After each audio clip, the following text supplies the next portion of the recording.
Vimos que os estados de polarização da luz podem ser descritos por meio das matrizes de Jones. A gente vai aprofundar esse formalismo matricial de forma a descrever a manipulação que alguns elementos ópticos fazem nos estados de polarização da luz em sistemas ópticos.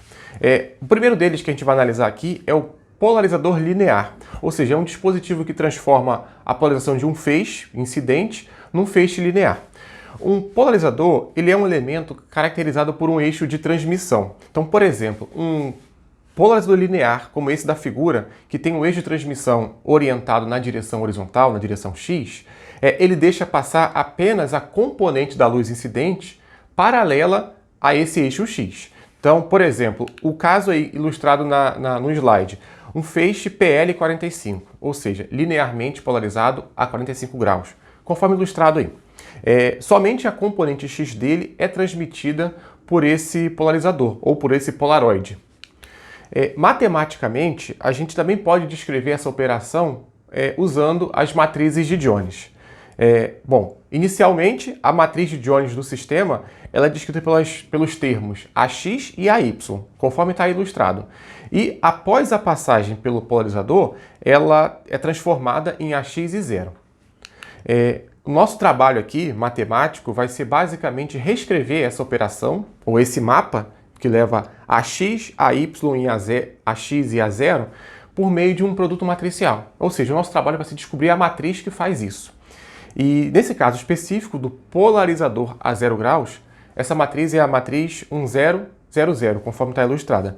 De forma que se você multiplica essa matriz no estado inicial, ela produz o estado final.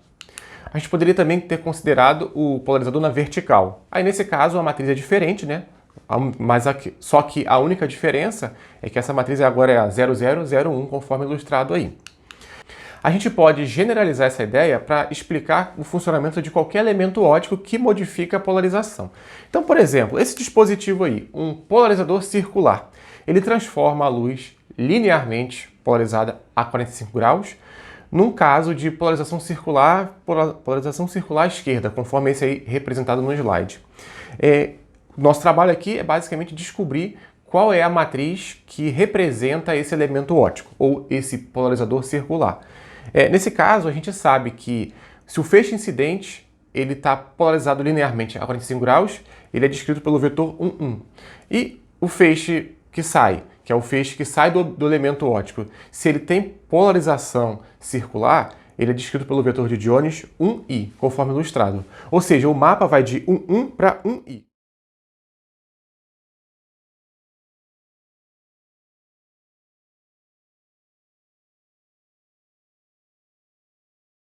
Conforme está ilustrado no slide, é a matriz 1000i. Se você multiplica essa matriz no estado inicial, ele vai produzir o estado que representa a polarização circular à esquerda.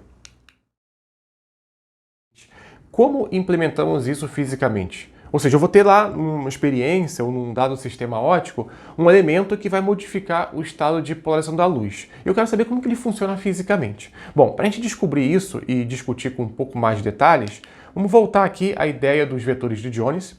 Então, basicamente, num caso geral, um vetor de Jones ele tem as componentes X e EY. E se a gente observa a propagação de uma onda, por exemplo, essa onda aí que está ilustrada, a PL45, ao longo de uma direção que é a direção do eixo Z. E também considerando o fato dessa propagação ocorrer no chamado meio isotrópico. O meio isotrópico é o meio em que todas as propriedades físicas são iguais, independente da direção de propagação.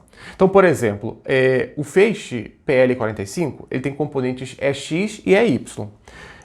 As componentes EX e EY vêm o mesmo índice de refração. Então, isso é um meio isotrópico. Tanto na vertical quanto na horizontal, o índice de refração ele é o mesmo. Então, nesse caso aqui, a gente já observa aqui de imediato que o vetor de onda, K, ele é basicamente 2π sobre lambda, igual para as duas componentes, de forma que Kx é igual a Ky. Ou seja, o vetor de onda da componente x é igual ao vetor de onda da componente y.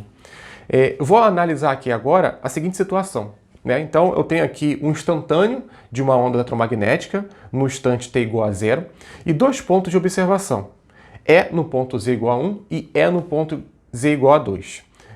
Observem que a diferença entre os pontos, ou a diferença entre os campos nos pontos Z2 e Z1, ela é basicamente mapeada ou representada pelo exponencial de IKD, conforme representado aí na figura. Ou seja, eu consigo determinar o campo na posição Z2 se eu souber o campo na posição Z1. E basicamente a diferença entre eles vai ser esse termo de fase que vai aparecer aí. Esse termo de fase também aparece na representação em termos das matrizes de Jones, conforme está aí no slide. É importante frisar que D é a distância entre os pontos Z2 e Z1. Vamos considerar agora um exemplo um pouco mais elaborado. Vamos analisar a passagem da luz através de um meio isotrópico, como esse representado no slide. Então observem, antes da luz entrar nesse meio isotrópico, ela tem um comprimento de onda lambda. Na verdade, as componentes x e y da luz incidente tem comprimentos de onda lambda. A mesma coisa acontece após a passagem por esse meio isotrópico. Eu estou supondo aqui que esse meio externo é o vácuo. O vácuo também é um meio isotrópico. Observem, a luz atravessa o meio isotrópico, chega do outro lado e mantém o seu estado de polarização igual ao estado de polarização inicial. Se você observar as componentes EX e EY da onda incidente, você vai verificar que elas estão em fase, ou seja, quando uma é máxima, a outra é máxima, quando a outra é nula, a outra também é nula. Isso acontece antes e depois do meio isotrópico. Nesse quadro branco, eu ilustro a propagação da luz em termos do comprimento de onda. Observem, Nx é igual a Ny. Isso implica que o número de comprimentos de onda entre os pontos Z1 e Z2 é igual tanto para a componente x quanto para a componente y. Isso quer dizer que a onda ela vai evoluindo ao longo do meio isotrópico em fase, de forma que a polarização também não é modificada. O feixe fora do cristal ele tem polarização PL45, dentro do cristal, ou dentro do meio de vidro, ele tem polarização também PL45 e ele vai sair do cristal com polarização 45 graus, conforme está ilustrado na figura. Então, o feixe ele é sempre linearmente polarizado a 45 graus. A partir de agora, vamos considerar a propagação da luz no meio anisotrópico. O meio anisotrópico é um meio em que alguma propriedade muda de acordo com a direção. Em especial, a gente vai ver aqui, nos casos de sistemas ópticos, que o meio anisotrópico descreve basicamente como que o índice de refração ele muda de acordo com a polarização da luz. No caso em questão, o que a gente vai observar é o seguinte, o que o meio anisotrópico faz num feixe de luz, ou num estado de polarização da luz. Então, basicamente, olha para essa figura aí.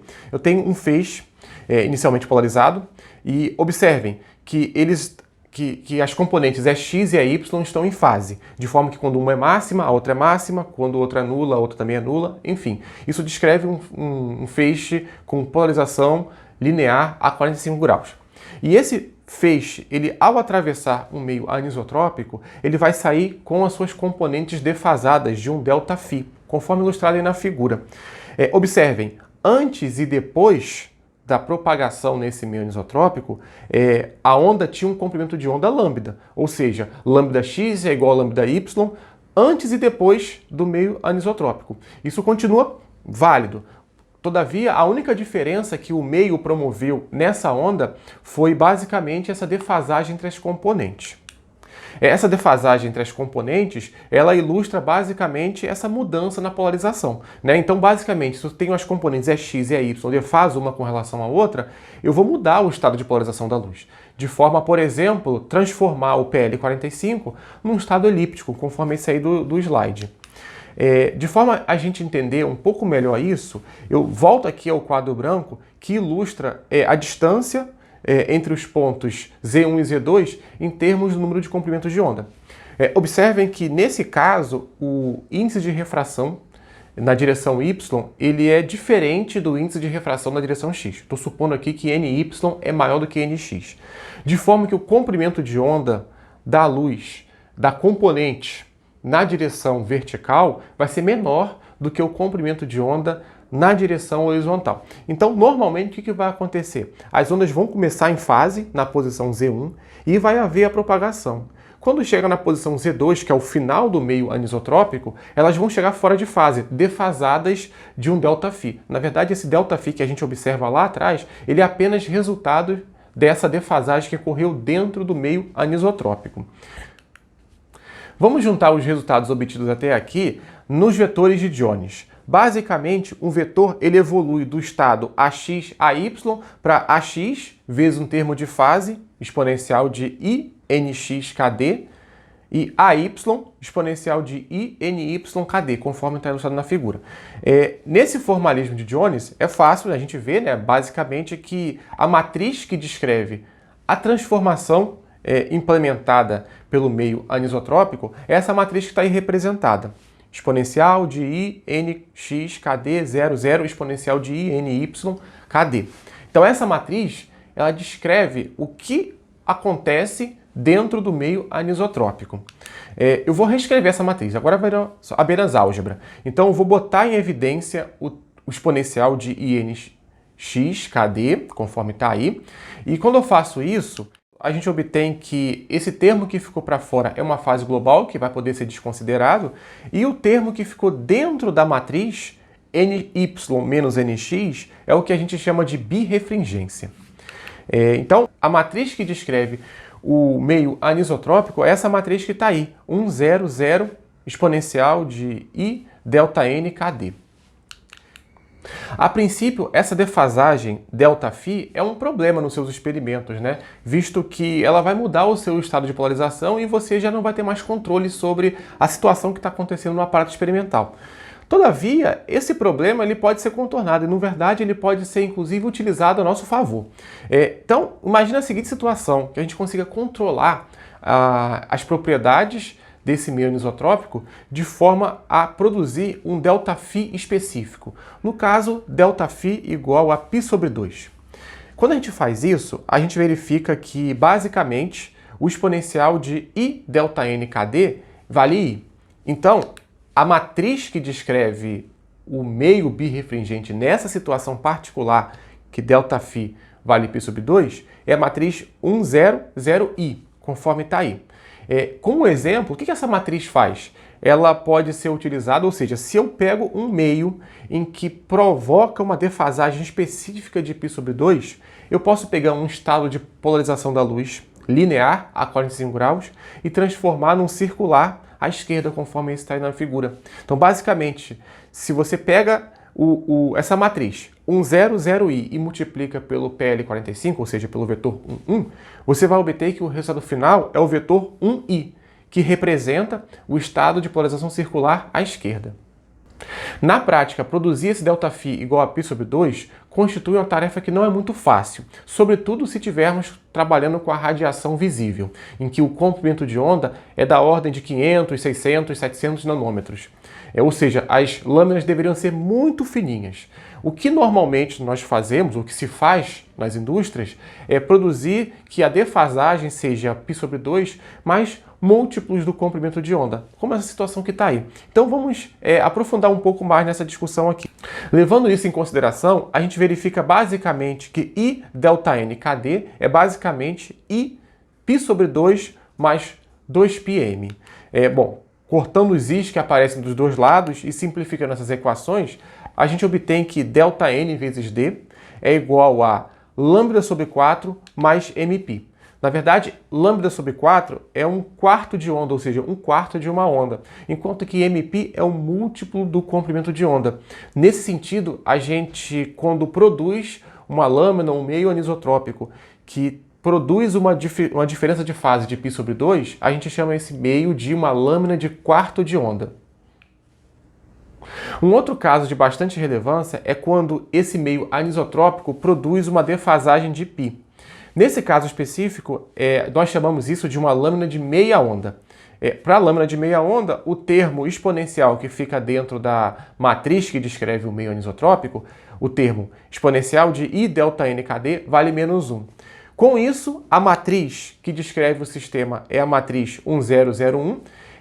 Em especial, o que essa matriz faz, ou o que ela mostra para a gente que esse meio é capaz de fazer? Ela mostra que se, por exemplo, você incide uma luz linearmente polarizada a 45 graus, ou seja, um PL45, nesse meio, a luz que vai sair transmitida por esse meio vai ser uma luz linearmente polarizada a menos 45 graus. Ou seja, o que esse meio faz? Ele rebate a polarização de 90 graus.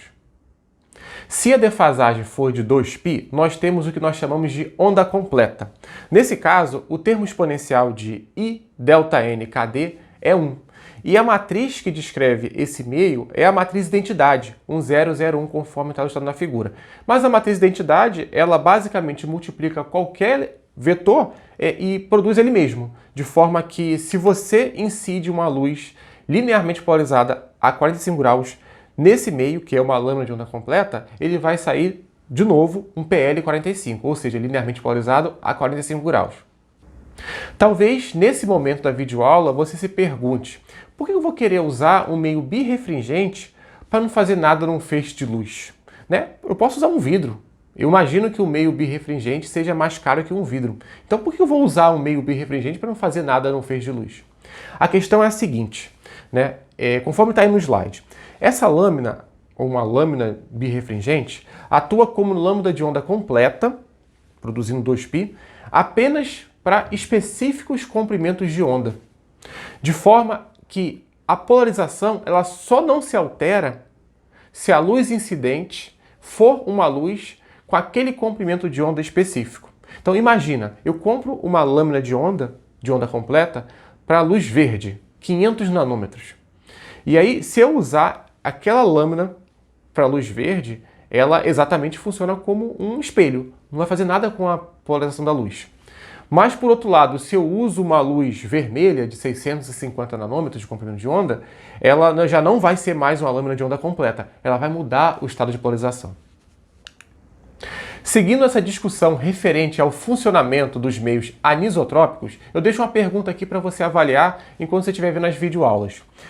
A pergunta é a seguinte: usando uma lâmina de onda completa para lambda 1 e um polarizador, você seria capaz de investigar se um feixe laser linearmente polarizado de suposto lambda 1 possui algum outro comprimento de onda que não seja lambda 1? Ou seja, imagina que esse lambda 1 seja 500 nanômetros para luz verde, e aí você tem uma lâmina de onda completa para luz verde, e tem mais um polarizador.